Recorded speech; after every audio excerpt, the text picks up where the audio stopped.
Amerika mga tol, natakot ba sa banta ng Iran na aatakihin ng Iran ng mga American base kapag kumilos at gumawa ng aksyon ng Amerika laban sa Iran? Pag-usapan natin to mga tol, samahan ninyo ko. I'm just a young nigga chillin' on it. First time I seen ice was a Alright, magandang araw sa inyong lahat. Welcome ulit sa ating bagong video, reaction, review, commentary, opinion, criticism at kung ano-ano pa. Okay, gusto ko lang ulit ipagpauna, ang ating reaction ay batay lamang sa ating mapapanood. Ako po'y hindi magbabalita sa inyo. Okay, manonood tayo ng balita at the same time bibigyan natin ng komentaryo at reaction. Tulad na lamang nitong papanoorin natin, ito'y mula sa Times of India. Sabi rito, alerto, naka-alerto, high alert ang US troops as Iran warns Saudi, UAE and Turkey of attack on American military bases. Diba nga sabi ng Iran, kapag inatake daw sila ng Amerika is pupunteryahin daw nila yung mga US bases. So, dito sa mga to, Saudi, United Arab Emirates, Turkey. So ang nangyari mga tol ay sabi rito sa report ng Reuters, no, some American personnel have been advised to leave the US military's Al Udeid Air Base in Qatar by Wednesday evening. So pinapayuhan o sinasabihan yung ibang mga American personnel na umalis na kayo dyan. Diba? Ang tanong, sila ba'y natakot mga tol dito sa banta ng Iran na pupunteryahin yung mga American base? Well, pag-usapan natin yan, samahan ninyo ko mga tol, panoorin natin itong report mula rito sa Times of India. So ito yung mga nangyayari ngayon, no, dito sa Iran. Ito talaga laman ng balita ngayon mga tol. Yung mga kaguluhan dito. Dati makakakita ka ng mga usok, mga apoy dito kasi umatake ang Israel, umatake ang Amerika. Ngayon, sila mga tol ang nagkakaroon ng kaguluhan. Almost 4,000 na yung mga nasasawi dito sa malawakang protesta at 10,000 na daw mahigit yung naaaresto. Now we're hearing that they're going to start hanging protesters tomorrow. So it comes back to the question, have they crossed your red line or has the line moved? I haven't heard about the hanging. If they hang them, you're going to see some things that I don't know what where you come from and what your thought process is, but you'll perhaps be very happy. What do you mean by that? We will take very strong action. If they do such a thing, we will take very strong action. Ano, ito yung banta ni Trump eh.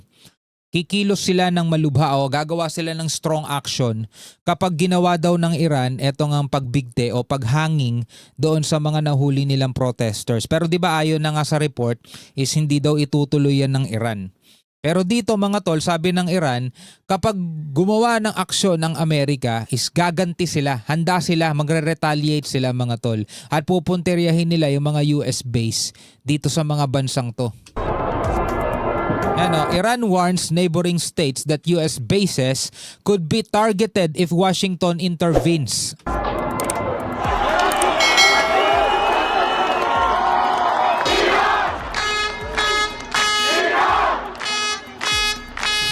The crisis in Iran is beginning to spill beyond its borders. Grabe, lala nang nangyayari sa kanila oh. Tehran is warning neighboring countries that host U.S. forces that American bases could be targeted if Washington intervenes in Iran's ongoing protests. Hindi nga to pinansin ni Trump eh. Iranian official told Reuters Sabi ni Trump, yan din yung sinabi ng Iran dati nung binomba namin sila eh. Hindi pinansin ni Trump to eh. that host U.S. forces that American bases could be targeted if Washington intervenes in Iran's ongoing protests. Yan, US personnel advised to leave key airbase in Qatar amid rising tension. So pinapaligas na sila. A senior Iranian official told Reuters that the message has been conveyed to several U.S. allies in the region, including Saudi Arabia, the United Arab Emirates, and Turkey. Amid rising tensions, diplomats say some personnel were advised to leave the U.S. military's Al Udeid Air Base in Qatar. Officials described the move as a precautionary posture change, not a full evacuation. Okay, not a full evacuation. Precaution lang. Israel briefs Security Cabinet on risk of US intervention or Iran instability. There were no immediate signs of large-scale troop movements. So hindi naman siya kinakikitaan ng paglikas ng Amerika o yung paglikas ng kanilang mga sundalo. Kasi kaya naman nilang protektahan din naman siguro sarili nila, 'di ba? Pinagmamalaki nga ng US Kayang-kaya nila 'yan Pero kung lilisanin nila yung mga airbase nila, mga tol, talagang lalong kaya-kayanin ng Iran pasabugin yun kasi wala na mag-ooperate ng kanilang mga air defense system. And there were no immediate signs of large-scale troop movements. Still, the development has raised concern across the region. The warning comes as U.S. President Donald Trump has publicly threatened action in response to Iran's violent crackdown on protesters. Iran accuses US and Israel of fueling unrest as pro-government rallies continue. In recent interviews, President Trump warned of very strong action if Iranian authorities execute protesters. He also urged Iranians to continue demonstrating, saying help would be on the way without offering further details. The United States has also increased economic pressure, announcing new tariffs on countries doing business with Iran and urging American citizens to leave the country. That U.S. airstrikes, if it comes to that, will have the result of protecting the protesters. Well, you never know, do you? You never know. Do you think it's So far, my track record's been excellent, but you never know. do you think it's going to be something kinetic like that, or more like cyber? Or Well, I can't tell you that. I know exactly what it would be. We have to make a decision, Certain but I can't be. Obviously, I can't be Do you have telling a you. timeline. Yeah. Hindi siya basta-basta nagbibigay ng information Iran warns neighboring states. Timeline. Because Intel. Iran says that it will retaliate in the instance of U.S. strikes against U.S. assets in the Middle East. What do you say to U.S. service members about why it's worth the risk to intervene in Iran? Yeah, Iran said that the last time I blew them up with the nuclear capability, which they don't have any longer. So Iran said that the last time. They better behave. So hindi natatakot ang Amerika, mga tol. Ito'y pagpapakita ng talagang kanilang papalagan o hindi sila natatakot, mga tol, doon sa banta ng Iran kasi sabi nga rito ni US President Trump, sinabi na nila dati yan nung pinasabog ko yung nuclear capability nila Kumbaga yung mga banta ng Iran na sinasabi nilang kapag kumilos ang Amerika, gaganti kami, pupuntiryahin namin yung kanilang mga bases. Ito na yung naging sagot ni Trump, no? Kaya yung report, halimbawa sabi ng Reuters, also reported that some American personnel have been advised to leave the US military Al Udeid Air Base in Qatar by Wednesday evening, is hindi yun, mga tol, konektado o wala yung kinalaman na ibig sabihin natatakot na ang Amerika, mga tol, doon sa banta ng Iran. Kasi unang-una, ilang beses na rin naman nagpaulan ng Iran ng sandamakbak na missile, for example, dito sa Israel, pero karamihan din naman nasalag ng di ba, ng Iron Dome nila. Kasama na rin doon yung yung mga air defense system ng US. Ngayon, kapag nagsilisan, eto lang nakikita ko lang kapag nagsilisan o kapag umalis, 'di ba, yung mga sundalo ng Amerika doon sa mga air base nila dito sa Saudi, sa UAE, sa Turkey na posible daw maging target, parang ang laki ng takot nila, 'di ba? Sobrang takot sila doon. Kumbaga malaking malaking dagok yun sa nila, sa ipinagmamayabang ng Amerika. Mr. President, on Iran, do you have a message for the leaders currently of Iran? Yeah, the message is they've got to show humanity. They've got a big problem, and I hope they're not going to be killing people. And I'm going to have a report very soon. It would seem to me that they have been badly misbehaving, but that is not confirmed. So are you committing not to sending U.S. troops into Iran? Why the would way I tell they you that? targeted? Why would I? Bakit ko sasabihin sa inyo yun? Tinatanong kasi siya kung magpapadala ba siya ng US troop dito sa Iran. Bakit ko sasabihin sa inyo yun? 'Di ba? Bakit nga naman niya sasabihin? U.S. troops into Iran. Why the would way I tell they you that? targeted. Why would I? Mr. President, I don't talk about military strategy with a reporter, you know? Which is tama nga naman, mga tol. Dito makikita mo talagang matalino siya, no?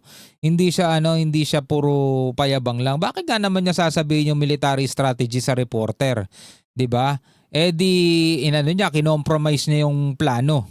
Even though I do like the Financial Times. Are you consulting with our allies regarding Yeah. Iran? What are they telling you, and why do you think the Well, I'm not going to tell you what they're telling me. I don't tell you what why do you think the Iranian leadership continues to defy you, Mr. President? You think they are? Well, It's only they been a don't couple of continue- days. They continue to kill protesters. Well, they said that about Venezuela, too, you know? It's only been a couple of days. They haven't defied me. They haven't done anything as far as we're concerned. But it looks like they're killing a lot of people, but it has not been confirmed. I'll know very soon. Freelancer, the premier of Greenland said today we prefer to stay with Denmark. You see that as the Who said that? The premier of Greenland. Well, that's their problem. That's their problem. I disagree with them. I don't know who he is. Don't know anything about him. Well, anyway, mga kapatid, eto Greenland na pinag-uusapan nila, 'di ba? So eto nga, may mga report nga kasi na ibang mga American personnel ay inadvisean na o pinayuhan na lisanin itong mga US military base. Pero hindi naman 'yun nangangahulugan na natatakot itong US, mga tol. Kung titingnan lang natin, mga kapatid, mukhang wala rin naman talaga silang kinatatakutan eh. Kasi kung ganun man, unang-una in the first place, hindi na nila bobombahin ng Iran yung tawag dito, nuclear capability nila, yung mga nuclear facilities. Hindi bobombahin ng Amerika yun kung natatakot sila sa Iran. Kasi alam naman nila yung kakayanan din ng Iran pag nagpalipad ng missile, talagang sobrang dami, di ba? Yun nga lang, ang may kahinaan talaga ang Iran pagdating naman halimbawa sa kanilang air defense system, pagdating sa kanilang US ano tawag dito? Air Force, 'di ba? Kasi wala naman silang mga eroplano, mga makabago, modernong eroplano na katulad halimbawa dito sa Israel o halimbawa katulad dito sa US. Kasi yung mga fighter jet nila doon, mga napaglumaan na, mga nabili pa nila yun noong mga panahong kaibigan pa nila ang US. Eh dahil nga sa sanctions, hindi na nila ma-upgrade yun, hindi na nila ma-maintain. Kasi maraming ipinagbabawal sa kanila dahil may sanctions nga sila. Ang meron sila, oo, mga missile. Napakarami nila doon. Pero kulang pa rin yung ano nila. Halimbawa, yung air defense nila. Biruin mo, nakapasok nga yung B-2 bomber ng Amerika at nakapasok nga dun sa lugar nila at binomba yung kanilang mga nuclear facilities di ba? So hindi rin natin talaga masasabing natatakot ang Amerika doon sa kanilang banta. Pero again, marami pa ring mga nag-aabang kung ano ang mga susunod na mangyayari. Bagamat hindi natin gusto, mga tol, pero yun yung inaabangan lalo-lalo na ng mga media kasi syempre ano yan, scoop yan para sa kanila, di ba? No, hanggang sa muli mga tol, ako nga pala si Shobaldi. Peace out.